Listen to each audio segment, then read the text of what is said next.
জুবিন গাৰ্গৰ বিৰুদ্ধে জুবিন গাৰ্গৰ মৃত্যুৰ পিছত এই শিখা শৰ্মা নামৰ এগৰাকী মহিলাই ইমান নিৰ্লজ্জভাৱে চৰিত্ৰ হনন কৰিছে।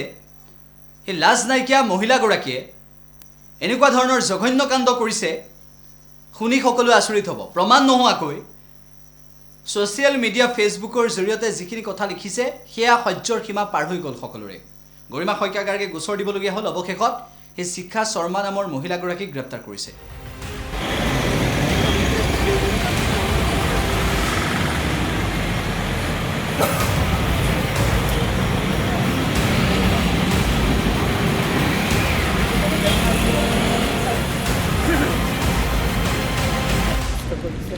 আমি মালিকৰ আগতো মই কমপ্লেইন দিছিলোঁ যে এনেকুৱা ভাড়াতীয়া কিয় দিছে।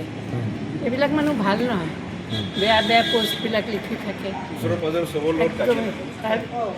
যিমান কাজিয়া আৰু আপুনিতো নাম শুনিছে ৰুণু দেৱী। ৰুণু দেৱীৰ লগত বহুত যথেষ্ট কাজিয়া কৰিছে। জুবিন গাৰ্গক যিটো মানে বেয়া পোষ্ট দিছে, আমাৰ চবৰে খং উঠিছে। যদিও পাৰ্চনেলি জুবিন গাৰ্গক মই নাজানো, তথাপি তেওঁ যেতিয়া ঢুকাইছে এনেকুৱা লাগিছে যেন আমাৰ ঘৰৰ মানুহে ঢুকাইছে। সেইকাৰণে বেছি বেয়া লাগিছে।